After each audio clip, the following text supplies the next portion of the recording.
अब जो हम लोग चैप्टर समझेंगे उसका नाम है साझा पार्टनरशिप। बहुत ज़्यादा तो नहीं आता है, लेकिन कभी कभी एग्जामिनेशन में इस टाइप का इस चैप्टर से भी क्वेश्चन आता रहता है।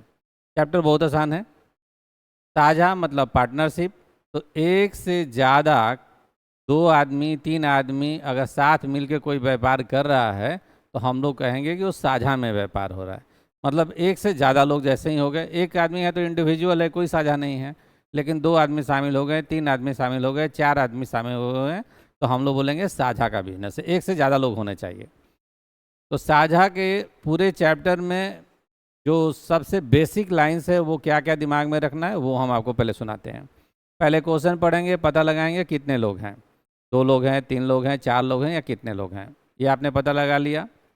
दूसरा आप पता लगाएंगे कि ये लोग कितना कितना रुपया लेकर बिजनेस में पार्टनर बन रहे हैं, आपने ये भी पता लगा लिया।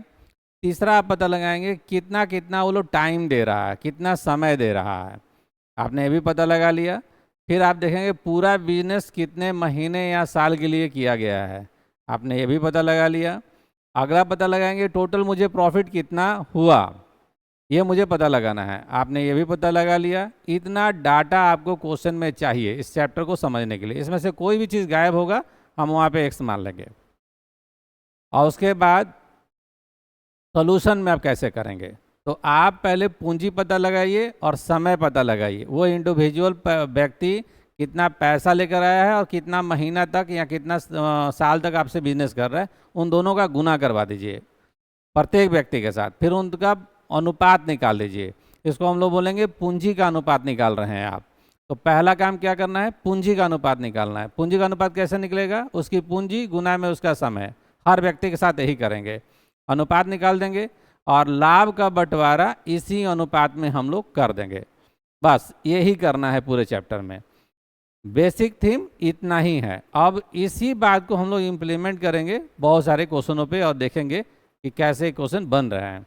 जैसे आपके सामने पहला क्वेश्चन है, तो इसमें राम श्याम मोहन तीन लोग हैं, 15,000 18,000 21,000 रुपये लगा के एक धंधा शुरू किए।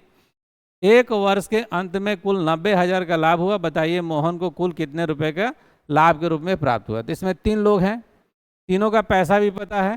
पहला आदमी के पास पैसा है 15,000 रुपया, दूसरा वाला आदमी 18,000 रुपया लेकर आ रहा है और तीसरा वाला आदमी 21,000 रुपया लेकर आ रहा है। ये आदमी एक साल तक बिजनेस कर रहा है तो एक से गुना करिए। ये भी आदमी एक साल तक बिजनेस कर रहा है, इससे भी गुना कीजिए और इससे भी गुना कीजिए।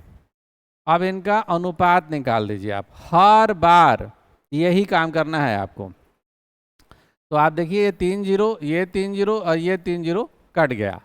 अब ये 3 से भी कट जाएगा। 3 5 15, 3 6 18, 3 7 21। ये है पूंजी का अनुपात। अब आप देखिए कि एक साल में आप कितना रुपया कमाए हैं, तो 90,000 रुपया आपने कमाया है। इसका भी डाटा आपको मिला हुआ है। जो डाटा जहां से गायब होगा हम एक्स मान लेंगे, ये बात दिमाग में रख लीजिएगा। सोचना मुझे बस इतना ही है सारे क्वेश्चनों के लिए। आप देखिएगा हम बारी बारी से करके इन्हीं बातों को इम्प्लीमेंट करवाएंगे। अब मुझे कौन चाहिए, मोहन को चाहिए। तो मोहन कौन सा है, सबसे लास्ट वाला, यानी ये वाला। तो हम 7 को ऊपर रख दिए और तीनों को जोड़ दिए, तो 5 और 6 11 और 7 18। अब इसको कैलकुलेट कर देंगे, आंसर आ जाएगा। आप ऐसे भी कर सकते थे। अगर आप ये नहीं करना चाहते हैं तो आप 5 और 6 11 7 18 करिए। 18 को 90 से घटा दिए तो 18 5 90, 5,000 आएगा और जिसका आप चाहते हैं उससे गुना करवा दीजिए। यानी अगर आप इस आदमी का चाहते हैं, पहला आदमी राम के बारे में जानना चाहते हैं, तो आप 5,000 गुना 5 कर दीजिए। 5,000 कहाँ से है पता चला ही है आपको। श्याम का जानना है तो 5,000 गुना में 6 कर दीजिए और मोहन का जानना है आपको तो 5,000 गुना में आप कर दीजिए 7। आपका आंसर हो गया। तो आप ऐसे भी कर सकते हैं, ऐसे भी कर सकते हैं, कोई कंफ्यूजन नहीं है।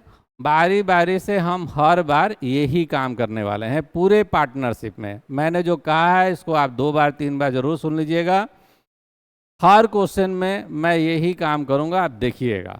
और 2026-2025 का PYQ जब हम बनाएंगे CGL का, SSC GD का, तो आपको दिखाएंगे कि यही सारी बातें वहाँ फॉलो होती हैं और बहुत जल्दी भी बनेगा। तो मिलते हैं अगले वीडियो में।